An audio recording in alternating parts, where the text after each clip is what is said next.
So in the second intersection in the town, I stall out when I'm trying to put it into first gear. I don't know whether that was the truck or me. I had the clutch pushed in all the way, but sometimes when you're trying to force it into first gear, it makes the truck bob just a little bit, and for whatever reason it stalled out. And then I was able to quickly restart it. It only took a little bit of effort. You can see here that the batteries are definitely struggling to turn over the truck.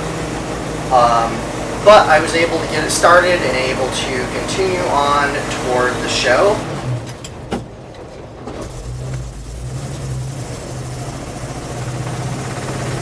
So right around here, you hear this noise that sounds sort of like a knocking noise. Now, in the moment, I was like, oh, that sounds like it could be rod knock. I hope it's not the rod's knocking. I hope it's, my engine's not about to blow up. But then I was thinking, like, it doesn't sound like the engine. It sounds like it's coming from underneath me. It sounds like it's something in the drivetrain. And afterwards, I looked under there, like, the next day, I think, and I remember finding something that was hanging low or something that was loose or rattling or something. I remember finding something and I was like, oh, that is probably the noise that I was hearing. But I can't for the life of me remember what exactly it was. But anyway, so that noise is nothing to worry about. What you should be worried about, though, is what happens next.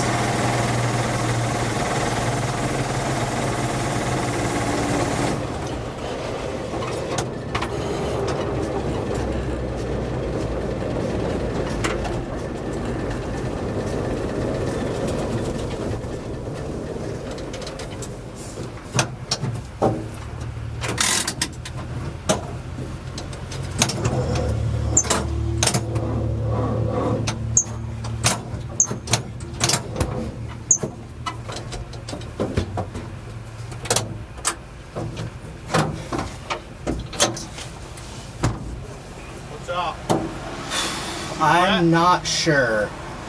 I think the batteries might be having trouble because it does not want to turn over. Wow, now it's not even turning over at all.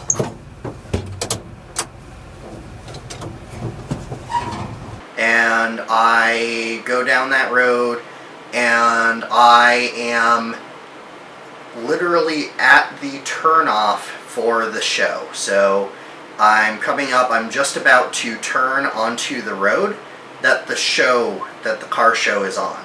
So it's turn onto the road and then it's another, 1,500, 2,000 feet, and then I am at the show. And the truck just dies out.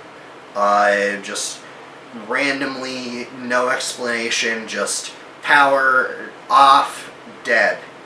And so I push the clutch in and let it coast and get off to the side of the road. I park in some guy's driveway, and he turned out to be really nice. He came out, and actually he was going to the car show as well, and he had a, huge driveway, and he's like, no, it's no problem. You can leave it here as long as you need to.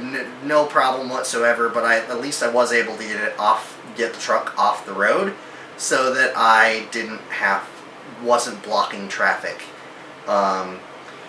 So anyway, the truck just dies out, and that's when I notice the smoke coming from the engine bay. So I quickly, my cousin stops behind me. I'm trying to take off the ratchet strap that's holding my door closed, because I never ended up fixing the door. That's still something that needs to happen. But anyway, so we're taking off that ratchet strap. I'm getting out. I'm checking. Well, my first thought is get me out of this cab. And then, once I'm out, then I'm like, okay, let's see if this thing is actually on fire. And it wasn't. But it was definitely smoking really bad. Okay, so there are a few issues going on now. The truck randomly died out. There is smoke coming up from underneath the truck, and it's coming into the cab. There was that knocking noise, but like I said, I eventually figured out that that was nothing to do with anything that was going on now, and I think I figured out what it was, although I honestly can't remember exactly what it was, but I found something that at the time, I was pretty sure was the cause. And the truck is not turning over. What's going on? What the heck is happening? So we get out of the truck and we start using a handheld thermometer like this to check the temperature of the truck, you know. And we had been doing this right along because there was some concern that maybe the truck was overheating, and that's why it was having trouble starting when warm. Maybe the thermostat, maybe the temp gauge was wrong, maybe the thermostat was broken and wasn't opening, maybe. So anyway, I was checking with the thermometer periodically, but I was finding no issues. Everything in the system was at the exact operating temperature that it should be. Everything from the top of the radiator, from the thermostat housing, from the head of the engine, from the top of the block, everything that I was measuring came back the same temperature, and it was the same temperature that the temp gauge says that it's at. And it's also the same temperature that the thermostat is fully open at. Maybe just a little bit warmer, like the thermostat, I believe, is fully open at 180. But yeah, the temperature was at like 190, which is perfectly normal, perfectly within the acceptable variation of cooling capacity. But then I was noticing that there was a bunch of oil down on the top of the front axle and on the bottom of the motor, and that's also where kind of the smoke was maybe originating from. So what we have here, we have number one, we have the truck dying, we have failure to start, and this is specifically it won't turn over, and when we have the oil pressure, or we have a bunch of oil coming from somewhere. Because of all the oil, and because the oil seemed to be very hot, I finally took the thermostat, or finally took the temp probe, and I actually got underneath the truck and pointed it at the oil pan and the bottom of the block, and that was super hot. It was in the vicinity of 300 degrees. So oil was super, super hot. Now, as I'm sure a lot of you are aware, hot oil is thin oil. And with the cork gaskets that around the oil pan, and especially with the crankcase ventilation coming out where it does, some oil can come out of it if it is, you know, super thin and super hot. So hot oil, we definitely have the oil thinning, which that was the cause for, or a probable cause for, the oil pressure drop that we saw. Another probable cause, I was talking to a friend of mine, he suggested that maybe the oil pump is bad, something with the oil pump. Maybe the oil pump just doesn't like the heat and it's getting too hot and, you know, seizing up or something. All of this can mean oil starvation, which is super concerning. As far as the truck not turning over, that is also concerning. Did the engine get seized because of the oil starvation and the overheating? Or it could just be the starter and or the batteries. If the starter is going out, it is going to have a hard time turning over that engine. If the batteries aren't providing enough current, that can also make it have a hard time turning over the engine, and then the vehicle won't start. And you saw when it stalled out in that intersection that the engine was turning over very slowly. And I also knew that the batteries were bad. We knew the batteries were bad, we just kept charging them, and also I figured they're in the truck and the truck's running, and I had been driving the truck for like 30 minutes at that point. So the batteries should be charged up by the generator. So if the batteries are dead now, that means that the generator is also an issue. Now, as for the truck dying, it could obviously be due to all of these things. It could also be due to the batteries. If the generator's not working and the batteries go dead, it can't provide power to the distributor, no more spark, engine dies.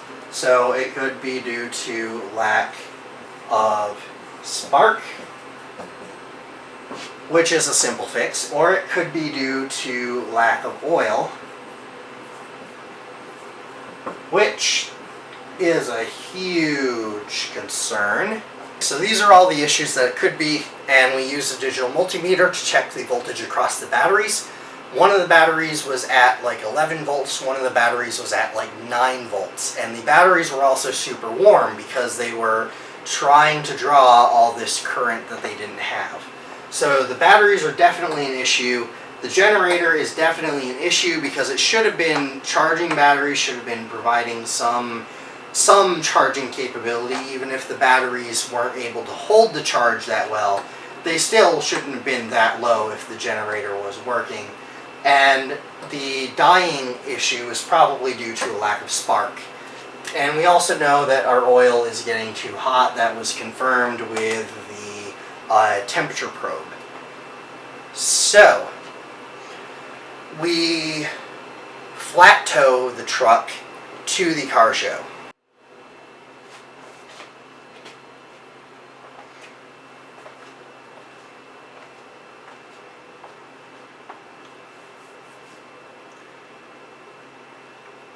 So we got the truck to the show, which was our goal all along, and we parked the truck there and I got to enjoy the show, and we figured we would deal with the truck later. We could always just bring the truck, dump truck and equipment trailer down and pick up the truck at the end of the show. But that's a story for another time. Okay. I have a bit of a challenge for you in the audience, especially those who have watched this far into the video. Here is all the information that I have given so far on what's wrong with the truck, and you can look back at the previous videos. You'll see some of the oil pressure issues in some of the previous videos as well. So based on the information here, I want you to go down into the comments. You know, you can tell me how much of an idiot I am. You can, you know, take your guess as to what kind of damage I've done to the engine. Do you think the engine is actually seized? Do you think that the engine will ever start again? Tell me, what do you think is causing this oil pressure dropping issue? What do you think is causing the oil pan to get that hot? Tell me, what do you think is going on with the generator and the batteries? I'm kind of curious to hear your comments, and the most comments I've ever gotten on a video is 24. And that is the highest by a large margin, because in second and third place, tied for second and third place, are two videos with 15 comments each. So if we could try and make this the most commented video on my channel, if we could get 25 comments at least, that would be really great. Just let me know your thoughts. What do you think of these? What do you think of my assessment of the situation? Do you think I assessed the situation accurately? Is there something I'm missing? Is there something I don't understand? Play Monday morning quarterback, tell me what I should have done differently. I should have torn apart the engine and done a full rebuild on it years ago. I should have been using a different kind of oil. I should have been paying more attention to the gauges. I should have been, babying it. I shouldn't have. I shouldn't even be driving it. I'm just curious to hear your thoughts and what do you think the outcome is. I'm kind of curious. Of course, I know the answer, but you guys don't know the answer yet. Do you think the truck was able to start at the end of the day? Was it able to start? And what kind of long-term damage do you think I did? And also, I'm interested to hear what you think I should do next. Should I do a complete tear down to the block and build it back up? Should I just remove the oil pan and just check to see what kind of things are going on? Should I replace the oil pump? Are there any other parts on the engine that you think I should definitely replace? I'm just kind of curious to hear your thoughts, and I would like to hear your thoughts and make this the most commented video on my channel. So thank you all for commenting and liking and subscribing and all the other things that YouTubers normally ask you to do. I do think it's fun to be able to post these videos and share kind of what I'm doing and the mistakes that I make, and especially get some really helpful comments and suggestions from the audience. So I am excited to hear what you think of the situation and maybe what you would do next.